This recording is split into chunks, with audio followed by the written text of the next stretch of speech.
a phrase which is, there's theatre that wakes you up and there's theatre that puts you to sleep. And I think this one wakes you up. Making work in a way that the end point isn't necessarily something that you know can be really exciting, it can be really terrifying.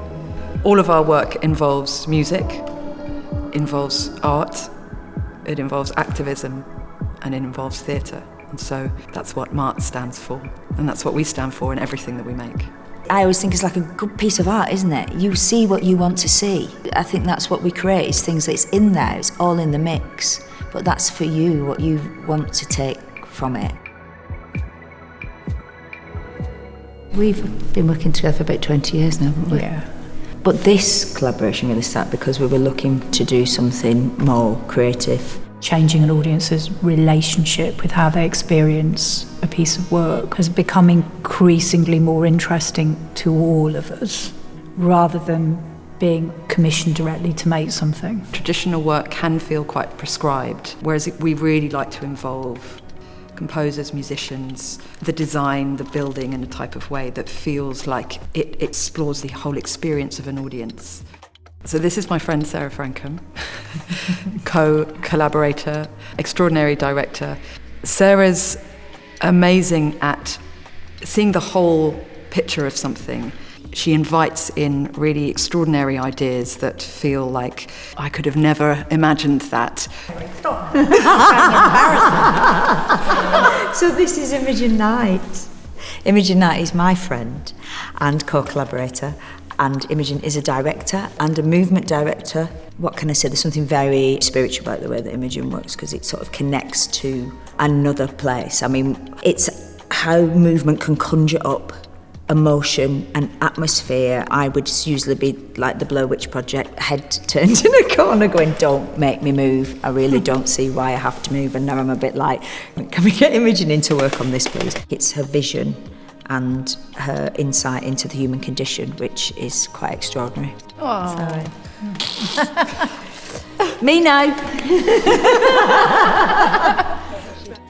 I think Max is so much more than just an actor or a performer. Imogen and I are both extraordinarily blessed to work with an artist who is like at the top of their game in terms of live performance and working with audiences, and who's kind of is fearless. You know, there aren't that many people who will be in that place of not knowing for as long as Max can be. It's been incredibly galvanising because you don't stay still. When you work with Max, you can't.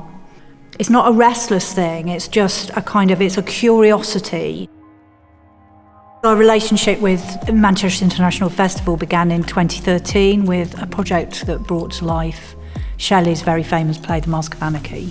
Alex then said, what would you like to do next? Yeah. So this was before we'd formed the company. The three of us came together to explore a revival of a play by Carol Churchill called The Skriker, with an original score by Nico Project. And then we worked with Hull City of Culture and told the story of Lillian Blocker, who was one of the headscarf revolutionaries who protested against the fishing industry in Hull in the 1960s, and we brought her as a woman to life. And then we sort of summoned up Nico and reorchestrated the Marble Index, her first solo album, to really look at the risk and the vulnerability and what it takes and what it means to be a female artist in a creative process. And last summer we did They, which was a kind of reimagining of K. Dick's 1970s dystopian novel.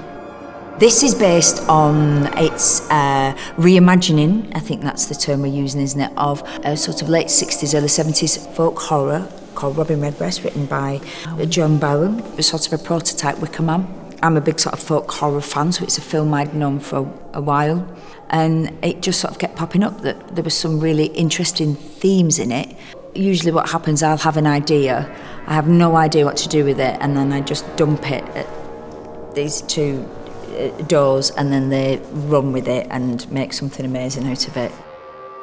To me, the thing that's quite interesting is that they've all, in some way, been projects that have started in taking something that is either a story that people don't know, or a person that people maybe have a fixed idea about, or a piece of work that needs to be put in a different context. The music that's gone through our projects has actually also been a way of creating a different kind of landscape for something.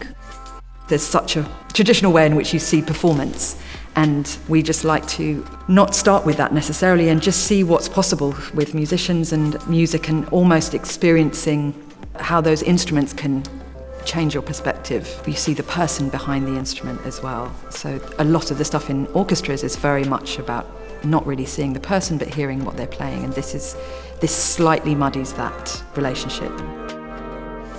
When we Skriker with the composer, with Nico Project, who can compose with Anoni, which I sort of pinch myself about that and I go, of course, yes, that was such an extraordinary collaboration. And then obviously the Unthanks, when we did the whole, to have the Unthanks as your sort of house band, that's quite something to look back on. And now we've got Gazelle Twin, Elizabeth Bernholz. And that was quite interesting because I'd said to Sarah, there's this, I've just heard this album Pastoral and it's brilliant, and what about Gazelle Twin? And you were like, yeah, I know Gazelle Twin. And then Imogen went, I work with Elizabeth. So it's the sort of coincidences and how it's all sort of linked. I'm always challenged, I'm always finding out more about myself. Yeah, it is scary a lot of the time, but in a great way. But what I know is I trust you to implicitly, that even when it feels like you're shuffling towards the edge and somebody's going, you're going to have to jump in a minute. And I know you two are going to catch me at the bottom because you're so brilliant at what you do. So I feel very held, and that's why I can be brave. There are some relationships which feel like kind of one-night stands, and there are some that feel like long and comfortable kind of collaborations, but this feels like it's led with love and such a strong sense of responsibility and values. I mean, I've felt very strongly that audiences can move really far. They don't need things to be made simple. Often our work is quite intense, often our work is sometimes quite provocative, sometimes quite challenging. But it's definitely an experience, and it's definitely something that you won't have experienced before. What I like is it doesn't feel too prescriptive of one audience. It actually feels very open to whatever you're into. You might feel some things you've never felt before, and also you might not know where you are at times, and that's okay.